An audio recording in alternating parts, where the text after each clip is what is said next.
नमस्कार। श्री श्री आनंद मूर्ति जी द्वारा रचित आनंद वचनामृतम खंड प्रथम में स्वाध्याय के रूप में आज का हमारा विषय है सवित्री ऋक्। वैदिक प्रार्थना में है अस्तो माँ सद्गमय तमसो माँ ज्योतिर्गमय मृत्युर्मामृतम गमय आविराविमयैधि। श्लोक का अंतर्निहित तात्पर्य हुआ परम पुरुष के समीप प्रार्थना करना, वे जिससे मानव मन को शुभत्व की ओर, भूमानंद की ओर परिचालना करें। मुख्य बात हुई मन को सतपथ से कल्याण के पथ पर परिचालित करना होगा। मनुष्य की चिंतन भावना अगर शुद्ध हो, पवित्र हो, तब सब कुछ शुद्ध और पवित्र होगा ही। इसी से परम पुरुष के यहाँ मांगने योग्य एक वस्तु है और वह है, हे परम पुरुष, तुम मेरे मन के समस्त कलमश दूर कर दो, मेरे मन को एक शुद्ध पवित्र आधार के रूप में बना दो। मैंने तुम लोगों को यह भी कहा है कि मनुष्य गायत्री मंत्र से ऐसी वस्तु को मांग सकता था। हाँ, यह जो वैदिक मंत्र है, इसे बहुत से लोग भूलवशत गायत्री मंत्र कहते हैं। वास्तव में इसका नाम सवित्री ऋक् है। ऋग्वेद हुआ पृथ्वी का सर्व प्राचीन धर्मशास्त्र। यह ऋग्वेद कई भाग में विभक्त है। इस एक एक भाग को मंडल कहते हैं। फिर एक एक मंडल कई सूक्तों में विभक्त है। पुनः एक एक सूक्त में रहते हैं कितने ऋक्। तब बात समझ आती है यह कि ऋग्वेद का एक एक श्लोक है एक एक ऋक्, और इसी से सामग्रिक रूप में वेद का नाम है ऋग्वेद। यह जो विशेष वैदिक मंत्र है, जिसे साधारण लोग भूल से गायत्री मंत्र कहते हैं, यह हुआ ऋग्वेद के तृतीय मंडल के 62वें सूक्त का 10वां ऋक्। ऋग्वेद की साधारणतः यह रीति हुई कि परम पुरुष को जिस शब्द से संबोधन किया जाता है, उसी नियंत्रक शब्द को पकड़कर संश्लिष्ट ऋक् का नामकरण हुआ करता है। अभी के हमारे आलोच्य वैदिक ऋक् में परम पुरुष को सविता शब्द से संबोधन किया गया है। अतएव ऋक् का नाम सवित्री ऋक् है। वेद के रचना काल में मनुष्य लिखना पढ़ना नहीं जानता था, कारण उस समय तक लिपि का आविष्कार नहीं हुआ था। गुरु के मुख से मनुष्य वैदिक ऋचाओं को सुनकर मुखस्थ कर लेते थे। संस्कृत भाषा में कान को कहा जाता था श्रुति। इसी से वेद का एक प्रतिशब्द हो गया श्रुति। शिक्षार्थी या शिष्यगण लिपि के साथ परिचित न होने से वेद पाठ कर नहीं पाते थे। मजे की बात यह है कि संस्कृत भाषा की अपनी कोई लिपि नहीं है। विभिन्न समय में विभिन्न स्थानीय लिपि में वेद लिखा जाता आया है। सवित्री ऋक् में कहा गया है, ओम भूर्भुवस्व ओम तत्सवितुर्वरेण्यम भर्गो देवस्य धीमहि धियो यो नो प्रचोदयात्। ऋक् एक विशेष छंद में रचित है। छंद का नाम है गायत्री। वेद में स्वीकृत छंद है गायत्री, ऊष्णिक, त्रिष्टुप, अनुष्टुप, वृहति, जगति और पंक्ति। गायत्री छंद में पंक्तियों की संख्या 3 है और प्रति पंक्ति में रहेंगी 8 मात्रा। जिस ऋषि ने मंत्र की रचना की थी, उन संश्लिष्ट ऋषि को कहा जाता था मंत्र दृष्टा ऋषि। जिस छंद में ऋक रचित होता वही छंद होता मंत्र का मौलिक मंत्र। मंत्र की प्रथम पंक्ति की परवर्ती काल में संयोजना की गई है, वह मूल मंत्र की अंगीभूत नहीं है, वह अथर्ववेद से उद्धृत है।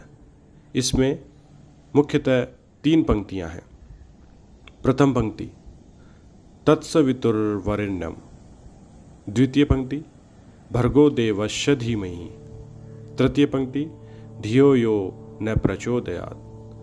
आगे ही कहा गया है कि प्रति पंक्ति में रहेंगी 8-8 करके मात्राएं। आलोच्य श्लोक में प्रथम पंक्ति में है 7 मात्रा, जो मूल नियम के विरुद्ध है।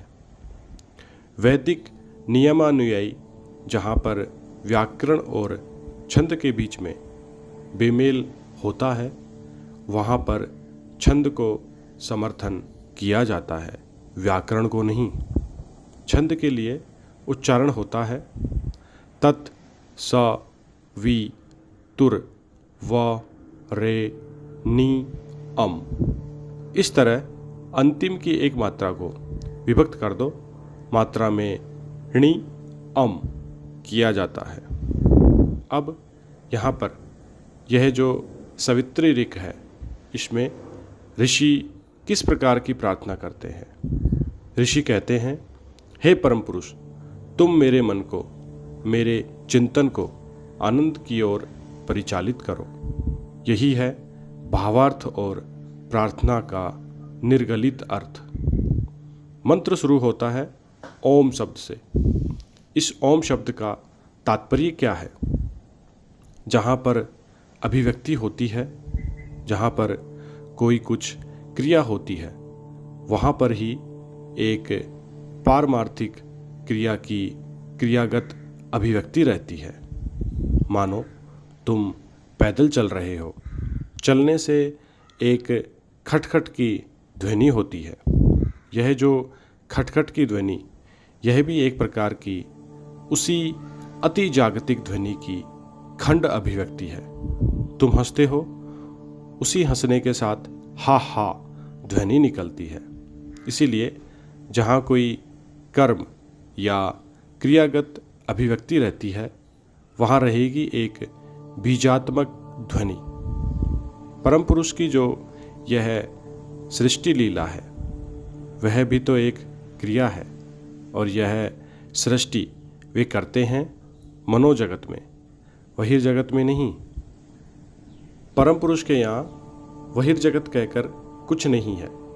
यह जो पंचभौतिक जगत है, यह जीव के लिए बाह्यिक है, किंतु परम पुरुष के लिए मानसाभ्यंतरीण विषय है, अर्थात इंटरनल फिनोमिनन।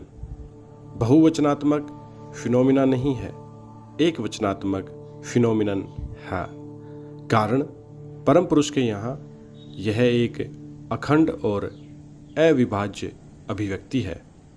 यह जो सृष्टि मूलक ध्वनि है, इसका बीज मंत्र हुआ अ। इसी से अ ध्वनि को तांत्रिक वर्णमाला का प्रथम अक्षर कहकर माना गया है।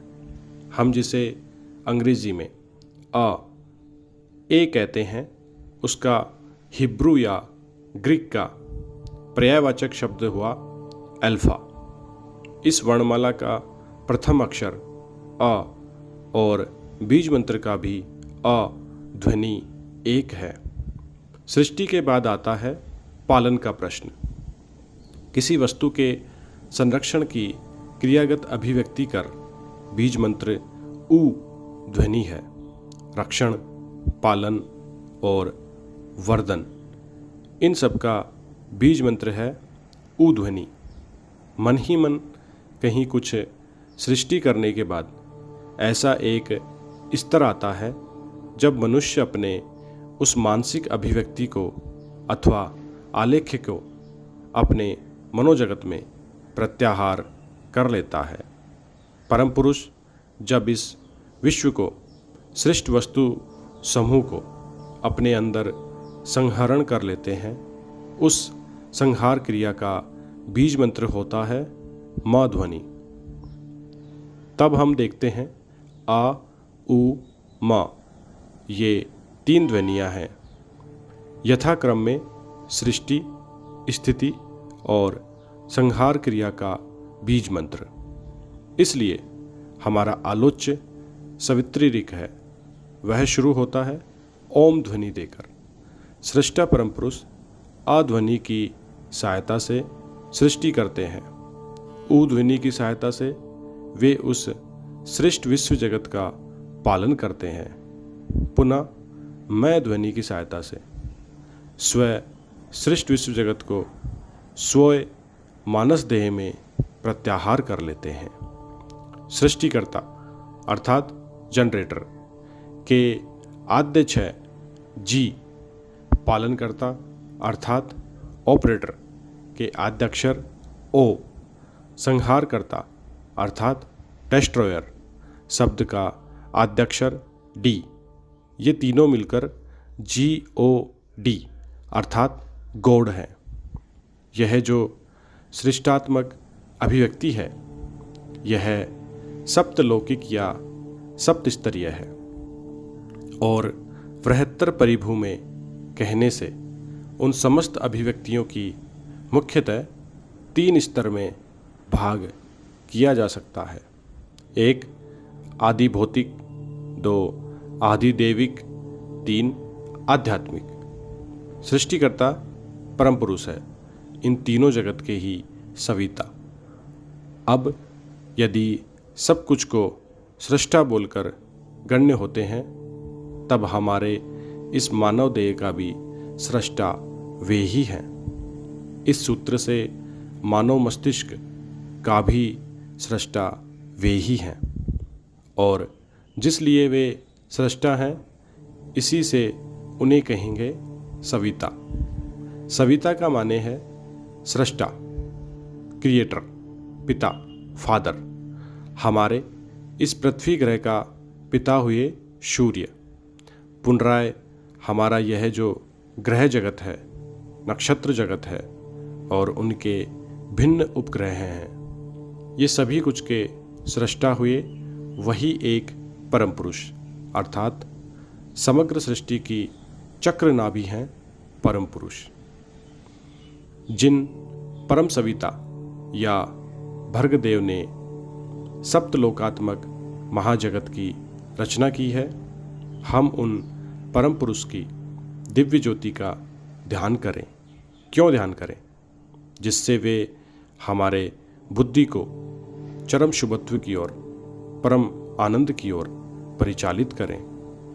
तांत्रिकी दीक्षा ग्रहण करने के पूर्व मनुष्य उस परम सविता के यहाँ प्रार्थना कर सकते हैं, हे परम पुरुष, मेरी बुद्धि को, मेरी मेधा को आनंद की ओर परिचालित कीजिए, जिससे मैं इस विश्व में महत कुछ कार्य करके जा सकूं।